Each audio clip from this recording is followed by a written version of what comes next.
And first, tell me a little bit about your company and what you guys are working on. Well, thank you very much for inviting us to the Intel booth. MPSTOR is a storage software company. We started in about 2006, and we've always targeted our software to run on Intel platforms. But with the growth of data centers, we've now made sure that our software is fully integrated into clouds. So our software covers not just the storage, but also networking and the compute side in a full data center infrastructure as a software, as a service product. So who are most of your clients, you would say? They'd be So data center folks? Our customers initially started out as OEMs looking to build storage appliances, storage arrays. But a lot of the storage requirement is now converging into the data center. So more and more our customers are people who are in that data center ecosystem. Data centers themselves are a prime customer, or people selling directly into data centers. I see. And what kind of separates your software approach apart from some of the competitors who are doing tiered storage, different things with storage and software? Yeah, that's a very good question. Well, one, I think that MPSTOR as a company has had a long and sustained Intel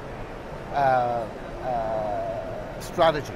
So we have followed the growth of Intel processors and how Intel processors can be used not just for general purpose compute, but Intel processors can be used for storage and Intel processors can be used for networking.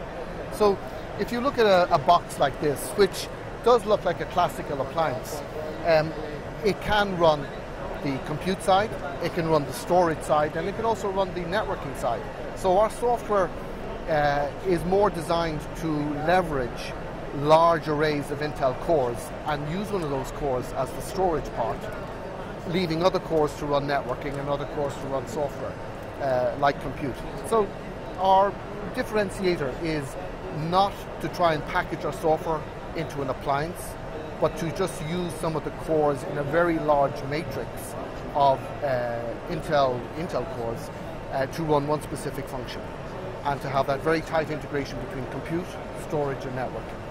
So one of your value props then, compared to some of the guys that have their own hardware, is that you can kind of be a little more nimble with adopting new technology or being able to implement the features you need in your software to be able to accommodate things like the Intel E5 processors we have in this box here, for example. Yes, absolutely. So if you look at this type of a product here, you're getting, leveraging the various Intel SSD technologies. You're getting about 4 gigabytes per second.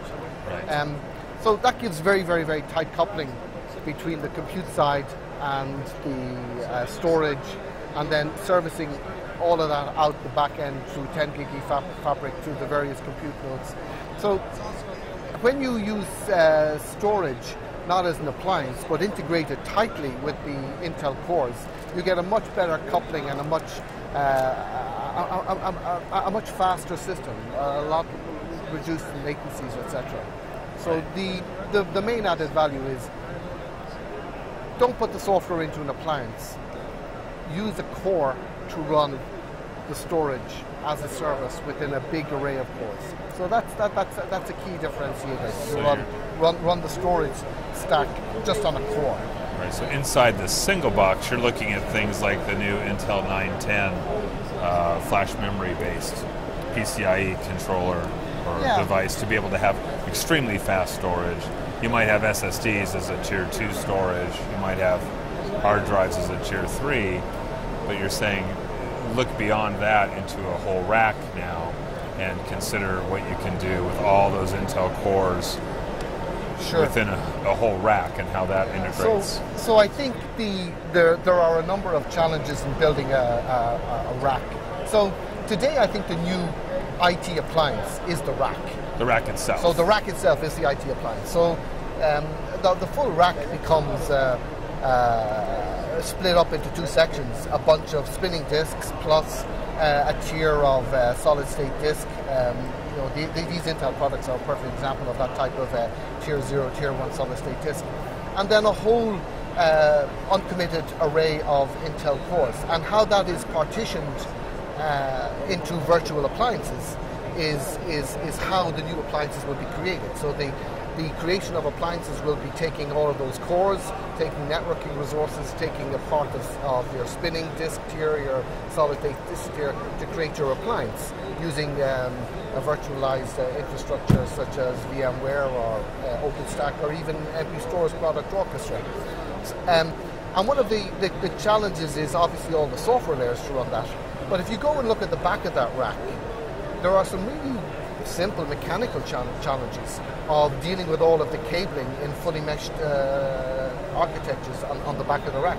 And I think that is where GbE becomes absolutely the key, one of the key enablers from a simple cabling viewpoint of being able to do complete fully meshed systems using GbE on the back. And that's another example of where, again, the networking, the storage, and the compute all get merged and fused together into one node. There's no longer a storage appliance, a compute appliance, a networking appliance. They're all going to get fused into one node, a universal node. Right, so having the 10 GbE interfaces now inside the boxes, being able to have switches that have 48 ports of copper, 10 GbE, for example, with 40 gigs outputs, if you will, to other switches for connectivity. Yeah, I think it's allowing you to leverage the storage a lot more because now you're getting the data in and out of the box faster. Yeah, so I think that you're seeing, even at this show, at the Interop show, you're seeing some interesting architectures where people are packing in elements of the networking in with the compute. And I think the products that Intel are bringing out in the Fulcrum range, the high-capacity switching, I think those products play very, very well with the half-width boards to be able to provide in a single box, a single 1U or 2U box, multiple blades with the compute, storage and networking all running on the same box. And that is a very, once you have that, you can then rack them and stack them in a rack and then just connect them all down to a big pool of 200, 300 spinning disks along with the solid-state disk here. And that's the perfect rack appliance. You then, we have the software frameworks like Cloud Foundry, which are can very easily deploy applications and appliances onto that onto that solution. It sounds like we're getting faster and easier and more cost-effective as this is all coming down the road. Yeah, certainly. I think if the paradigm of the rack becomes the new appliance, then those technologies that allow you to deploy appliances easily into rack infrastructures located in data centers become the new way of marketing and selling your appliances. I think the appliance as a piece of hardware will slowly tail off and die, and I think the big idea is the rack is the new appliance, and Intel will probably be the kingmaker in that rack. In that rack. Well, Intel likes to hear that, right? Absolutely. Thank you so much, William, for taking the time here at the show. Thanks very much for inviting us on the Intel booth. Oh, it's a pleasure.